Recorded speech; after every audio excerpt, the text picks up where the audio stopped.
Você aí também deve estar cansado de estar vendo seus fundos imobiliários no vermelho, né? E também se perguntando, Will, quando é que essa queda dos fundos imobiliários finalmente vai acabar? Ou até mesmo achando que já está chegando no fim das quedas dos fundos imobiliários, chega no dia seguinte, a gente ainda vê mais queda. Eu entendo bem essa frustração, até porque o IFIX, que mede os principais ativos de fundos imobiliários, já está fechando 2024 com uma queda de 13%. E agora, com o país enfrentando dificuldades para controlar os seus gastos públicos, somado com o dólar batendo a casa dos 6,30, o que a gente deve esperar dos fundos imobiliários agora em 2025? Será que o pior de todas essas quedas já passou ou a gente ainda vai enfrentar mais uma avalanche de queda nos próximos meses? Nesse vídeo vamos fazer um papo sincero,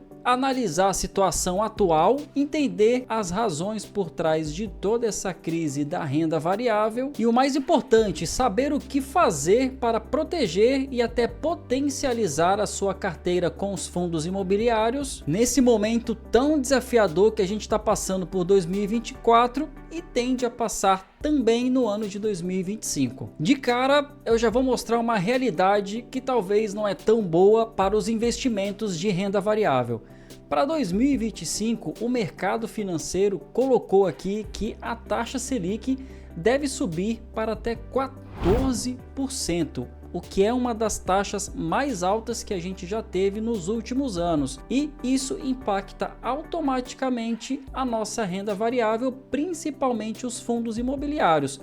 Quando a taxa Selic está nas alturas, os nossos fundos imobiliários estão lá embaixo, e o inverso também é verdadeiro. Quando a taxa Selic está lá embaixo, os fundos imobiliários estão nas alturas. Então, nesse momento e com essa expectativa do mercado financeiro para 2025, os fundos imobiliários tendem a sofrer bastante, com muita queda e muito desconto, com a taxa de juros chegando a 14%. Pegando aqui o nosso IFIX, que mede aqui os principais ativos dos fundos imobiliários na nossa bolsa de valores, a gente vê que em 2024 teve uma queda aqui de 13,15% dos principais ativos, tendo uma queda aqui bem acentuada a partir do dia 27 de novembro de 2024, chegando aqui até hoje na marca de quase 10% de queda somente nesse período. Não bastando todo esse pessimismo, a gente ainda tem os impactos do dólar nos nossos investimentos de renda variável. A gente vê aqui que o dólar bateu aí a casa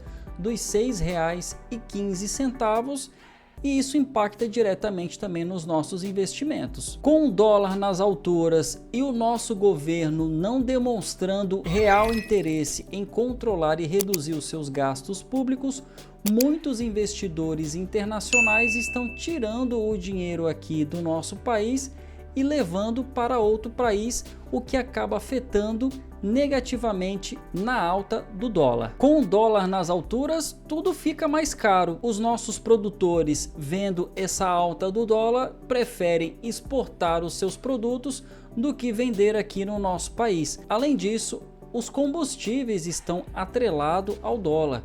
Quando o dólar está alto, os nossos combustíveis ficam mais caros, consequentemente os nossos produtos aqui também encarecem, porque tudo é transportado através de caminhões que também utilizam combustíveis. Com isso, pressiona o valor do frete, começa a ficar tudo mais caro, por consequência, a nossa inflação começa a subir e o remédio mais amargo do governo para ter que controlar a inflação é subindo cada vez mais a taxa de juros. E isso é uma bola de neve danada para o governo conseguir sair dela e voltar ao nosso país nos trilhos. Então agora para 2025 a gente tem que ter todo o cuidado e ponderação possível, porque os nossos investimentos de renda variável, que inclui os fundos imobiliários, devem sofrer consideravelmente neste ano. Se a gente pegar os investimentos disponíveis no Tesouro Direto, a gente vê aqui a pressão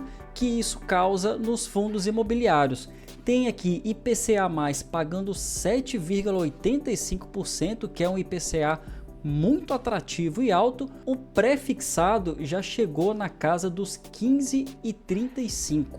Então, muitos investidores que estão na renda variável, principalmente nos fundos imobiliários, o que tem muito investidor iniciante nos fundos imobiliários, acabam vendo a renda fixa bem mais atrativa nesse momento, vendem todos os seus fundos imobiliários, o que acaba despencando o preço para investir na renda fixa, que está bem atrativo, e não há nada mais seguro do que você investir direto no governo federal. Apesar da minha carteira não ter fundos imobiliários, as minhas ações também estão sofrendo bastante com essa alta da taxa Selic.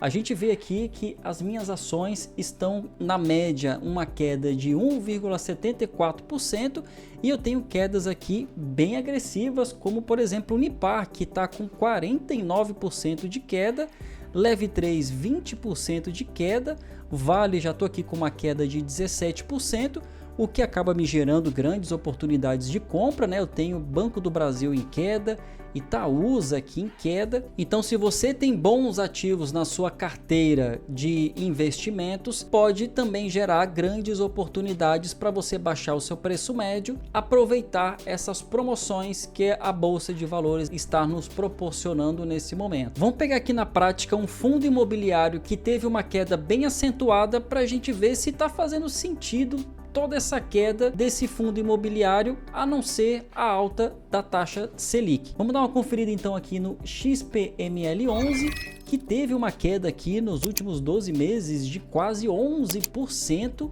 valendo aqui a cota de R$ 92,49. Se a gente descer aqui, o XPML11 é um fundo imobiliário de shopping. Preferi pegar aqui um fundo imobiliário que não seja de papel, para a gente ver aqui na prática se está fazendo sentido toda essa queda. Se a gente pegar aqui o histórico de PVP do XPML11, a gente vê que atualmente ele está bem descontado aqui com 0,79, e historicamente ele teve aqui bem acima de 1. Se a gente pegar a média aqui desse fundo imobiliário, a gente vê que a sua média de PVP é de 1,02, então agora ele está extremamente descontado. Se a gente conferir aqui o histórico, é o momento com maior desconto desse fundo imobiliário nos últimos anos. E se a gente olhar aqui para a vacância, né, atualmente ele está com 0 de inadimplência e 0 de vacância. No ano passado a mesma coisa, ele só teve uma porcentagem de inadimplência e vacância lá em 2021. Então é um fundo imobiliário que está completamente com todos os seus imóveis alugados e não tem nenhuma inadimplência de algum inquilino. Se a gente pegar o patrimônio aqui desse fundo imobiliário de 2020, ele tinha 2 bi de patrimônio e agora ele está com 6,5 bi de patrimônio. Um outro fator importante para avaliar um fundo imobiliário é se ele está diversificado em estados diferentes. Fundos imobiliários com grande concentração de imóveis num estado só torna-se um risco considerável. A gente vê aqui que grande parte desse fundo imobiliário tem aqui imóveis em São Paulo, tem alguns no Rio de Janeiro, Minas e Bahia. Então está diversificado em 4 estados e tem uma pulverização aqui em outros 4 estados, o que também é interessante. São Paulo vai ser sempre a maior concentração porque é o maior e o principal estado que a gente tem aqui no nosso país. Então tem shoppings aqui do Plaza Sul, Catarina Fashion em São Paulo e por aí vai. Em resumo, o XPML11 é um fundo imobiliário que vem crescendo a cada ano o seu patrimônio líquido com 0 de inadimplência e vacância, tem uma certa diversificação dos seus imóveis e não faz sentido esse fundo imobiliário estar com uma queda tão expressiva, a não ser a alta taxa de juros. E aí, como é que estão os seus fundos imobiliários na sua carteira? Comenta aqui embaixo para mim.